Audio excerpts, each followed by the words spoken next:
जुर्माना कहानी। ऐसा शायद ही कोई महीना जाता कि अलारखी के वेतन से कुछ जुर्माना न कट जाता। कभी कभी तो उसे 6 के 5 ही मिलते, लेकिन वह सब कुछ सहकर भी सफाई के दारोगा मुखैरात अली खां के चंगुल में कभी न आती। खां साहब की मातहती में सैकड़ों मेहतरानियां थीं। किसी की भी तलब न कटती, किसी पर जुर्माना न होता, न डांट ही पड़ती। खां साहब नेक नाम थे, दयालु थे, मगर अलारखी उनके हाथों बराबर ताना पाती रहती थी। वह कामचोर नहीं थी, बेअदब नहीं थी, फूहड़ नहीं थी, बदसूरत भी नहीं थी। पहर रात को इस ठंड के दिनों में वह झाड़ू लेकर निकल जाती और 9 बजे तक एकचित होकर सड़क पर झाड़ू लगाती रहती। फिर भी उस पर जुर्माना हो जाता।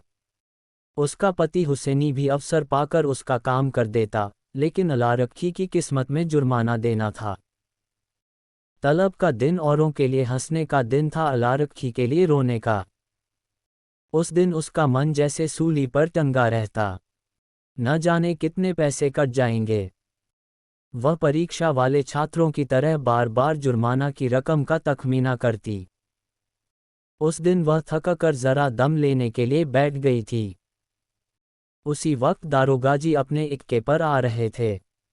वह कितना कहती रही, हजूर औली, मैं फिर काम करूंगी, लेकिन उन्होंने एक न सुनी थी, अपनी किताब में उसका नाम नोट कर लिया था। उसके कई दिन बाद फिर ऐसा ही हुआ। वह हलवाई से 1 पैसे के सेवड़े लेकर खा रही थी। उसी वक्त दारोगा न जाने किधर से निकल पड़ा था और फिर उसका नाम लिख लिया गया था। न जाने कहाँ छिपा रहता है। जरा भी सुस्ताने लगे कि भूत की तरह आकर खड़ा हो जाता है। नाम तो उसने 2 ही दिन लिखा था, पर जुर्माना कितना करता है अल्लाह जाने। 8 आने से बकर 1 रुपया न हो जाए। वह सिर झुकाए वेतन लेने जाती और तखमीने से कुछ ज्यादा ही कटा हुआ पाती। कांपते हुए हाथों से रुपये लेकर आंखों में आंसू भरे लौट आती। किससे फरियाद करे, दारोगा के सामने उसकी सुनेगा कौन। आज फिर वही तलब का दिन था। इस महीने में उसकी दूध पीती बच्ची को खांसी और ज्वर आने लगा था। ठंड भी खूब पड़ी थी। कुछ तो ठंड के मारे और कुछ लड़की के रोने चिल्लाने के कारण उसे रात रात भर जागना पड़ता था। कई दिन काम पर जाने में देर हो गई। दारोगा ने उसका नाम लिख लिया था। अब की आधे रुपये कट जाएंगे। आधे भी मिल जाएं तो गनीमत है। कौन जाने कितना कटा है। उसने तड़के बच्ची को गोद में उठाया और झाड़ू लेकर सड़क पर जा पहुंची। मगर वह दुष्ट गोद से उतरती ही न थी। उसने बार बार दारोगा के आने की धमकी दी, अभी आता होगा, मुझे भी मारेगा, तेरे भी नाक कान काट लेगा। लेकिन लड़की को अपने नाक कान कटवाना मंजूर था, गोद से उतरना मंजूर न था। आखिर जब वह डराने धमकाने, प्यारने पुचकारने, किसी उपाय से न उतरी तो अलारखी ने उसे गोद से उतार दिया और उसे रोती चिल्लाती छोकर झाड़ू लगाने लगी। मगर वह अभागिनी एक जगह बैठकर मन भर रोती भी न थी। अलारखी के पीछे लगी हुई बार बार उसकी साड़ी पकड़ खींचती, उसकी टांग से लिपट जाती, फिर जमीन पर लौट जाती और एक क्षण में उठकर फिर रोने लगती। उसने झाड़ू तानकर कहा, चुप हो जा, नहीं तो झाड़ू से मारूंगी, जान निकल जाएगी। अभी दारोगा दाढ़ीजार आता होगा। पूरी धमकी मुंह से निकल भी न पाई थी कि दारोगा खैरत अली खां सामने आकर साइकिल से उतर पड़ा। अलारखी का रंग उड़ गया, कलेजा धक धक करने लगा। या मेरे अल्लाह, कहीं इसने सुन न लिया हो, मेरी आंखें फूट जाएं। सामने से आया और मैंने देखा नहीं। कौन जानता था आज बैलगाड़ी पर आ रहा है। रोज तो इक्के पर आता था। नाड़ियों में रक्त का दौना बंद हो गया। झाड़ू हाथ में लिए नी स्तब्ध खड़ी रह गई। दारोगा ने डांट कर कहा, काम करने चलती है तो एक पुच्छिल्ला साथ ले लेती है, इसे घर पर क्यों नहीं छोड़ आई। अलारखी ने कातर स्वर में कहा, इसका जी अच्छा नहीं है हुजूर, घर पर किसके पास छोड़ आती। क्या हुआ है इसको। बुखार आता है हुजूर, और तू इसे यूं छोकर रुला रही है। मरेगी कि जिएगी। गोद में लिए लिए काम कैसे करूं हुजूर, छुट्टी क्यों नहीं ले लेती, तलब कट जाती हुजूर, गुजारा कैसे होता, इसे उठा ले और घर जा। हुसैनी लौटकर आए तो इधर झाड़ू लगाने के लिए भेज देना।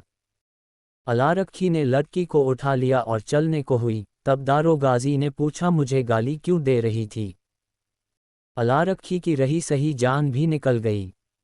काटो तो लहू नहीं। थर थर कांपती बोली नहीं हुजूर, मेरी आंखें फूट जाएं जो तुमको गाली दी हो। और वह फूट फूट कर रोने लगी। 2 संध्या समय हुसैनी और अलारखी दोनों तलब लेने चले। अलारखी बहुत उदास थी।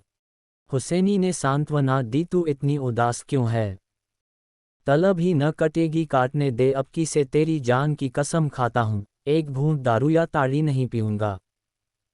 मैं डरती हूँ, बर्खास्त न कर दे, मेरी जीभ जल जाए। कहाँ से कहाँ, बर्खास्त कर देगा, कर दे, उसका अल्लाह भला करे। कहाँ तक रोएं, तुम मुझे नाहक लिए चलते हो, सब की सब हंसेंगी।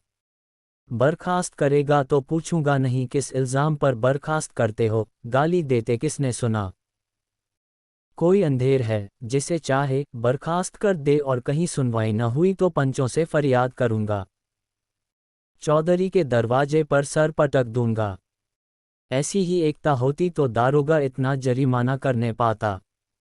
जितना बड़ा रोग होता है उतनी दवा होती है, पगली। फिर भी अलारखी का मन शांत न हुआ। मुख पर विषाद का धुआं सा छाया हुआ था। दारोगा क्यों गाली सुनकर भी बिगड़ा नहीं, उसी वक्त उसे क्यों नहीं बर्खास्त कर दिया, यह उसकी समझ में न आता था। वह कुछ दयालु भी मालूम होता था। उसका रहस्य वह न समझ पाती थी, और जो चीज़ हमारी समझ में नहीं आती उसी से हम डरते हैं। केवल जुर्माना करना होता तो उसने किताब पर उसका नाम लिखा होता। उसको निकाल बाहर करने का निश्चय कर चुका है, तभी दयालु हो गया था। उसने सुना था कि जिन्हें फांसी दी जाती है उन्हें अंत समय खूब पूरी मिठाई खिलाई जाती है, जिससे मिलना चाहें उससे मिलने दिया जाता है। निश्चय बर्खास्त करेगा। म्यूनिसिपैलिटी का दफ्तर आ गया। हजारों मेहतरानियां जमा थीं, रंग बिरंग के कपड़े पहने, बनाव सिंगार किए। पान सिगरेट वाले भी आ गए थे, खोरचे वाले भी। पठानों का एक दल भी अपने असामियों से रुपये वसूली करने आ पहुंचा था। वह दोनों भी जाकर खड़े हो गए। वेतन बंटने लगा। पहले मेहतरानियों का नंबर था।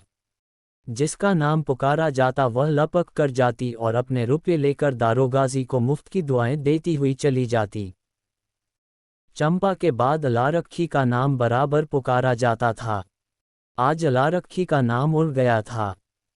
चंपा के बाद जहूरन का नाम पुकारा गया जो अलारखी के नीचे था। अलारखी ने हताश आंखों से हुसैनी को देखा। मेहतरानियां उसे देख देख कर कानाफूसी करने लगीं। उसके जी में आया, घर चली जाए। यह उपहास नहीं सहा जाता। जमीन फट जाती कि उसमें समा जाती। एक के बाद दूसरा नाम आता गया और अलारखी सामने के वृक्षों की ओर देखती रही। उसे अब इसकी परवाह न थी कि किसका नाम आता है, कौन जाता है, कौन उसकी ओर ताकता है, कौन उस पर हंसता है।